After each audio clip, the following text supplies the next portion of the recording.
How glorious that day in 1492, when Christopher Columbus first sighted this mountain, towering above the blue Caribbean. Mount Isabella he named it, and the island he called La Española, thus honoring the Queen of Spain and the country she ruled.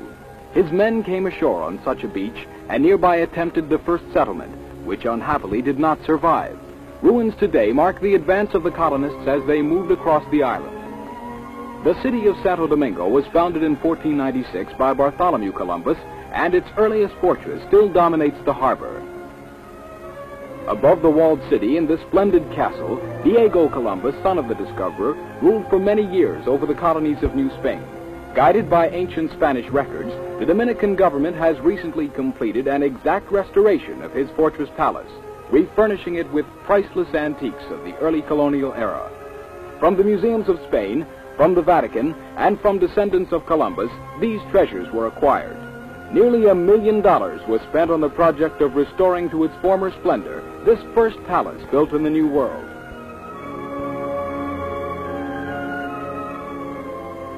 In 1523, construction was begun on a great cathedral, a superb example of Spanish Renaissance architecture. It is the oldest cathedral in the Americas. Just beyond the main entrance is the magnificent tomb of Columbus, a shrine for visitors from the entire world. From the plaza which bears his name, Columbus dominates the center of the old city. Under a long-range plan, other time-worn buildings, which have withstood more than 4 centuries, are being faithfully restored to preserve the historic atmosphere of this oldest city in the Americas. Here were built the first churches, schools, and hospitals in the New World.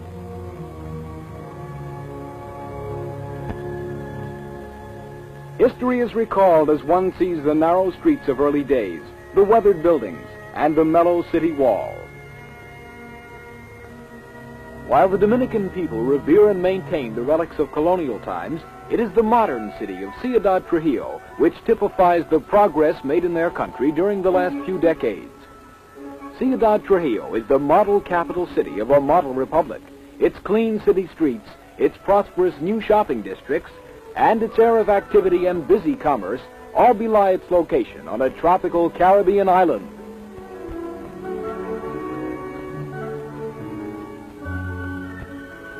One of the world's most beautiful avenues, named for our own George Washington, parallels the sea for several miles and leads out to the many new suburbs where quiet beauty is seen on every side. On the Avenida, the whole Trujillo Monument is a symbol of Dominican friendship for the United States.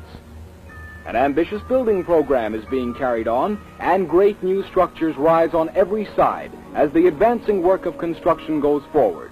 These are the signposts of progress. While much of the material for use in such public works must still be imported, recent development of Dominican quarries has provided a good source of beautiful native marble for practical use as well as for decoration. This is a whole new industry using the latest Italian equipment and techniques. An abundance of limestone makes possible the expanding cement industry, producing enough for export, for the road building system, and to carry on the low-cost housing program, which is providing good homes for all workers. More than $20 million will be spent to complete this long-range plan. Industrialization is typified by the many new factories, situated in pleasant suburban locations, unlike crowded factory areas in many other countries. A supply of safe milk is of great importance. In a modern dairy, local milk is pasteurized and bottled, not only for sale, but also for free distribution to mothers and children in several health centers. The widespread cultivation of peanuts has become an farm income. In a modern plant, the most advanced American equipment and methods for processing the edible oil make certain an abundant supply for all domestic needs. Production has been increased until peanut oil has become a major commodity for shipment abroad. Output reached a high of more than 1 million gallons last year.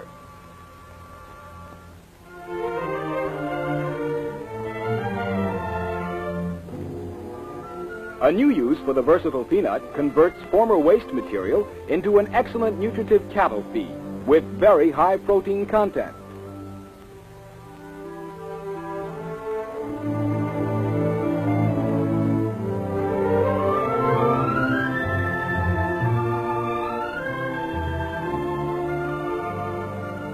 On the great haciendas, large dairy herds are multiplying, and in huge sanitary barns are selected breeds, especially adapted to the tropics, thus ensuring a continuing supply of excellent quality milk.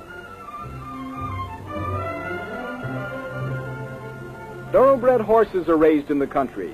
Saddle and harness making is still a gainful occupation. Some of the world's most expensive breeding stock is available for improving local cattle strains.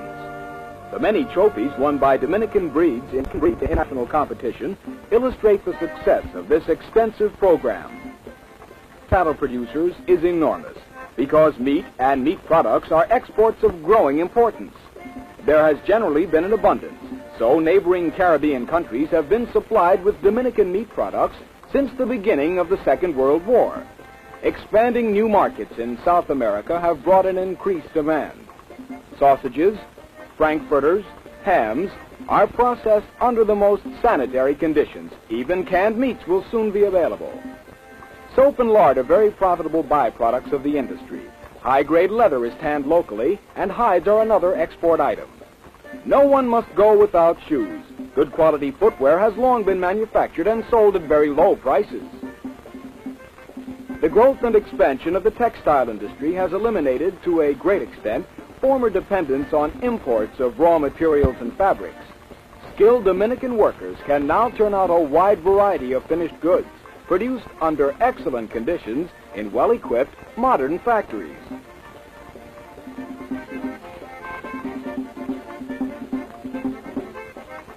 Other former imports for the drug and chemical industry have been drastically reduced since the establishment of an ultra-modern pharmaceutical plant, where medical needs of every description are compounded, manufactured, and packaged. Vaccines, antibiotics, and serums, so necessary for the control and eradication of disease, are being supplied for distribution through retail outlets, to public health clinics, and to the many hospitals. More than 250 different medical and chemical items are now available.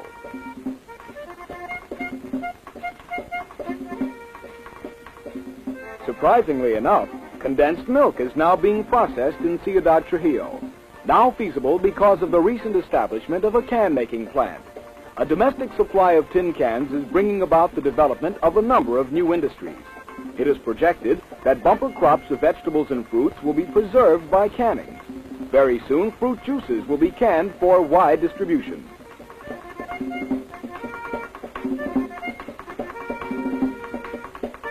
A new bottle manufacturing plant averages 100,000 bottles a day for the beverage industry.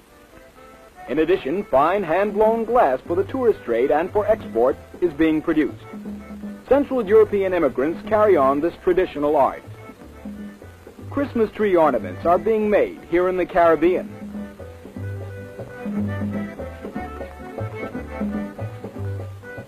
Rum, the traditional drink of the tropics, is supplemented by beer, the beverage of moderation. In a modern plant on the outskirts of Ciudad Trujillo, the newest machinery from the United States is used in processing of fine Pilsner-type beer, which can compete with America's finest. It is interesting to note that the brewmaster learned his trade in Brooklyn.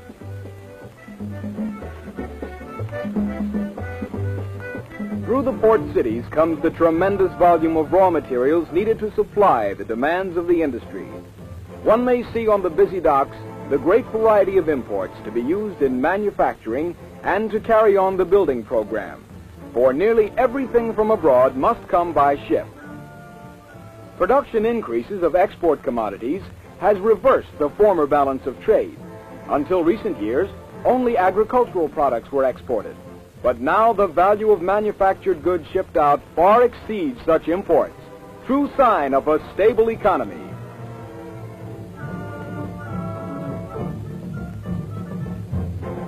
Air and seaport development are prime necessities of Dominican industrialization.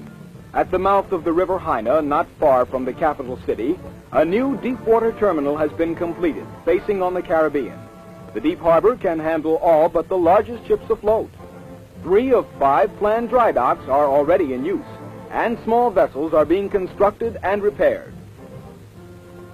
Across the river stands the largest sugar mill in the world, Central Rio Jaina.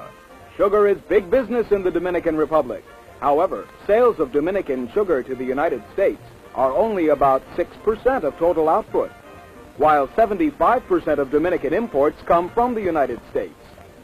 Here, a southern neighbor is continually expanding production and proving itself a dependable source of supply. This was the first country in the New World to produce sugar, and it has built the sugar industry, as well as the rest of its national economy, solely by its own efforts. Rio Jaina Mill can process 15,000 tons of raw sugar daily, operating on a 24-hour basis.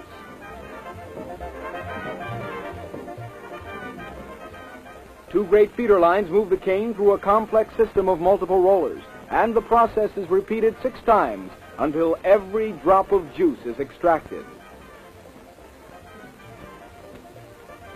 The residue is carried up to be used as fuel to generate power in the tremendous boilers to drive the centrifuges where raw sugar is extracted. Molasses, another sugar mill product, is held in huge tanks for bulk shipment. Daily, great ships from many countries load Dominican sugar for sale in the world market. Mining of high-grade gypsum for the cement industry has recently been developed. Rock salt has long been taken from the extensive deposits of the Southwest.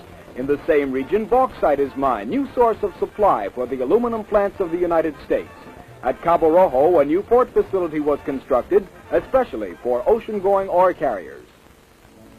A continuous program of highway expansion is one of the soundest investments a confident people can make in their national economy. Modern concrete highways, built with Dominican cement, will soon link all parts of the country and will open the way to further development of the nation's rich natural resources. To industry, good roads mean lower transportation costs and faster deliveries, while to ranchers and farmers, they mean an easier route to market and greater profit.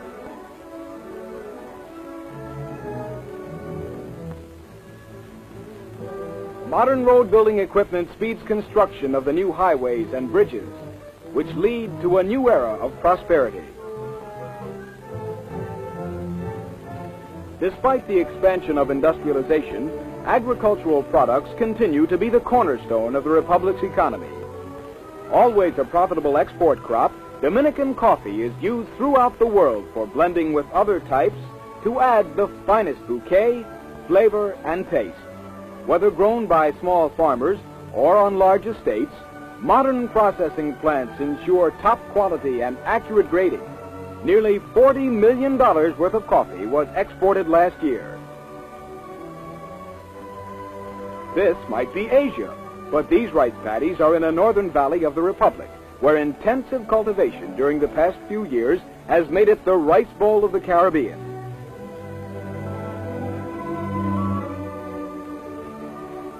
An abundant supply of water, circulated through 80 canal systems in which the government has invested substantially, is opening other areas to cultivation. A vast network of concrete-lined irrigation canals crisscrosses the land, taking water to thousands of acres of once arid soil. Deep in the mountains, high dams hold back the water, not only for use in irrigation, but for hydroelectric installations, which create the power necessary to turn the wheels of industry. Power output and demand are an accurate index of economic and industrial progress. Sisal is another example of a successful new crop made possible by the extensive irrigation system. For many years, pure drinking water has been plentiful throughout the country. From the air, Santiago is dominated by the new Peace Monument. The second city of the Republic, Santiago is the commercial and banking center of an ever-expanding agricultural region. A broad farm loan program administered through the Agricultural Bank encourages this expansion and helps small planters to buy more land, seed, and machinery. The cigar and cigarette manufacturing industry is centered in Santiago. In this clean, modern factory, cigars and cigarettes are produced using American methods and equipment. Popular priced brands are packaged under the most sanitary conditions. On Hispaniola, white men first used tobacco. Through the years, it continues to be a good income-producing crop and a valuable export commodity, since nearly 80% of the annual harvest is shipped abroad.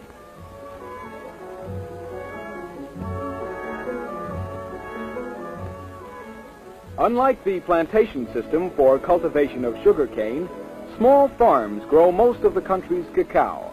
This odd fruit contains the pulp-covered beans, which will eventually go into the manufacture of superior chocolate.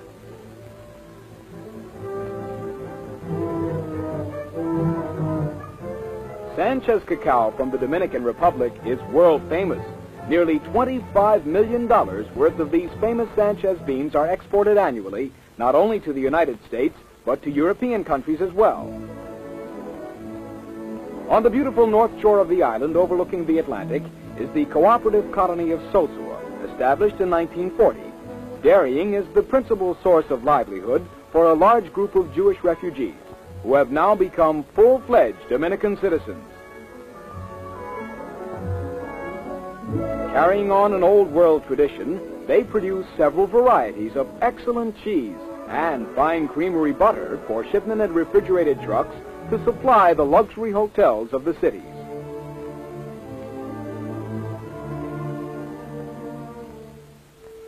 High in the central mountain range is the Valley of Constanza, where extensive forest resources are located.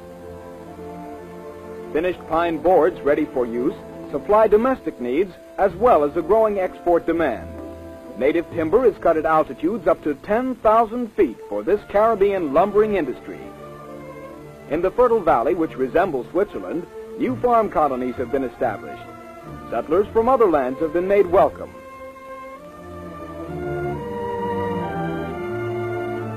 The newest arrivals have been Japanese families who have brought their Oriental culture and their knowledge of the soil. They, too, can one day become citizens of this model republic. Not only housing, but farm machinery, seeds, and financial assistance are offered these newcomers to encourage this tolerant immigration program. An unusual assortment of flowers is being cultivated in the valley: dahlias, carnations, lilies, daisies. Through intensive truck farming, an abundance of fresh vegetables can be grown the year round. A new highway over the mountains has made this farm produce readily available to the city markets. Visitors are always impressed by the cleanliness of these model markets. Established in every city, they sell just about everything. Under the most sanitary conditions, an amazing variety of fresh foods is displayed. At these indoor markets, one may buy many vegetables we know, all the usual citrus fruits, as well as fruits and vegetables native only to the tropics. At San Cristobal is the National Institute of Agriculture, the largest school for agronomy in the West Indies, where thousands of farmers have been trained. Experiments are being carried on to determine the suitability of crops once alien to the Caribbean. Pineapple is a new fruit crop, and crossbreeding has resulted in a higher corn yield.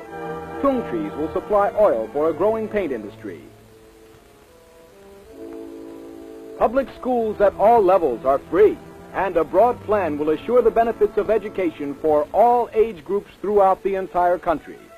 Normal schools in the cities and in the rural areas as well are graduating teachers needed to staff the many new schools. Physical culture is just as important in the educational program as training the mind. In the tremendous new municipal stadium of Ciudad Trujillo, where baseball and other sports events are held, field day exercises show the success of this concept. Inter-American friendship is expressed by thousands of students as they parade down the Avenida on Pan American Day to honor the memories of Cordell Hull and George Washington.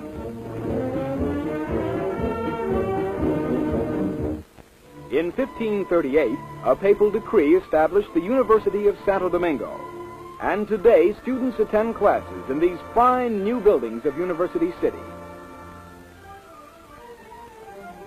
Young men and young women can here obtain higher education in various fields, and tuition costs are kept to a bare minimum. In addition to law, economics, and the humanities, the university curriculum includes pharmacy, chemical science, and engineering.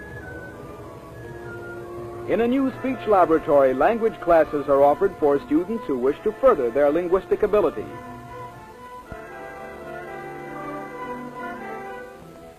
The schools of medicine and dentistry every year graduate hundreds of young doctors and dentists who will study further in selected fields, enter private medical practice, or go into the various public health organizations.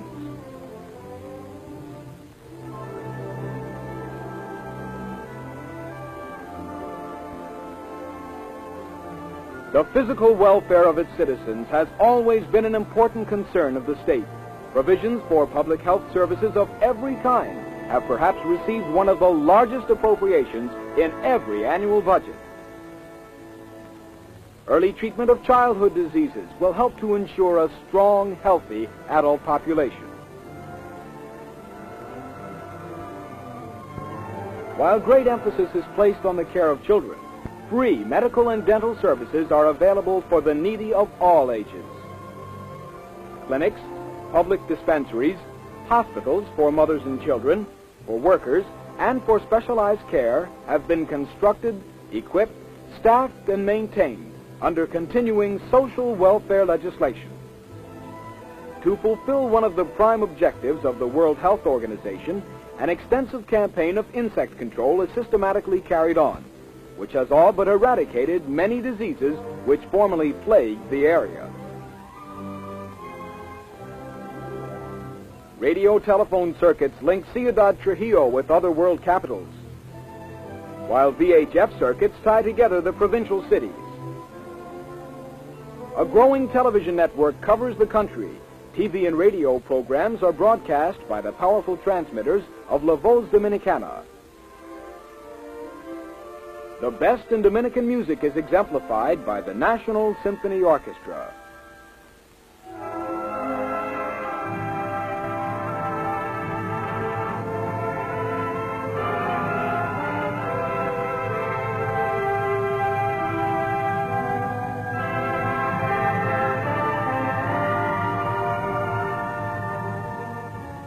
The handsome Palace of Fine Arts is part of the educational system and was established to give wide scope to all cultural endeavors. Classes in music, painting, sculpture, and the dance are given at no cost for talented young people who wish to continue their study of the arts. Works of the students, as well as several permanent exhibits, are on display. In the new auditorium of the Fine Arts Building, weekly plays and concerts are presented during the season. Consequence of its Spanish background, the Dominican Republic has always been a Catholic country. However, there is complete freedom of religion. There are a number of Protestant churches of various denominations throughout the country. In addition to Sosua, there is a Jewish community in the capital city whose members worship in a beautiful new synagogue. Impressive churches and cathedrals are seen in every town, and holy days are widely observed as national holidays.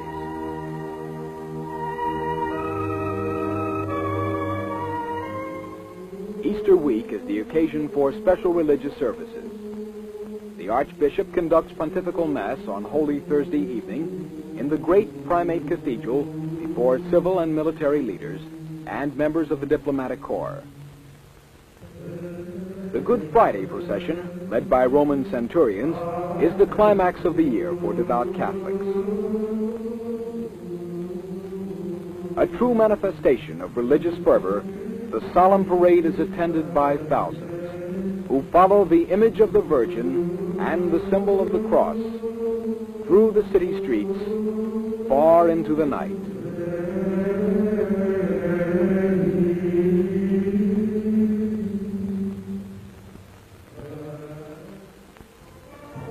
Bulwark of Caribbean defense, the Dominican Navy is ever on the alert.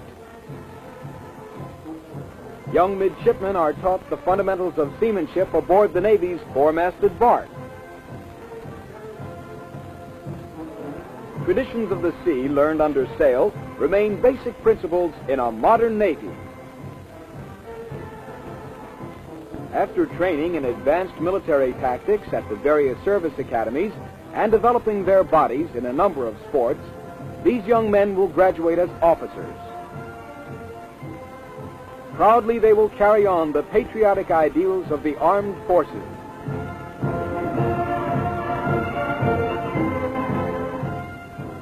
Newest of the services, the modern Air Force has every technical device needed for its efficient operation, and aircraft range from training planes to the latest types of jet fighters. On the South Coast, an immense military airport has been completed, serving as another link in the defense of the Caribbean and the Canal Zone. The government is rapidly enlarging present airports and building new ones to accommodate the ever-growing tourist trade and for use by its own airline in shipping export commodities. The arrival of the jet age prompted construction of the new international airport, and the largest planes in the world can now land here at the crossroads of the Caribbean.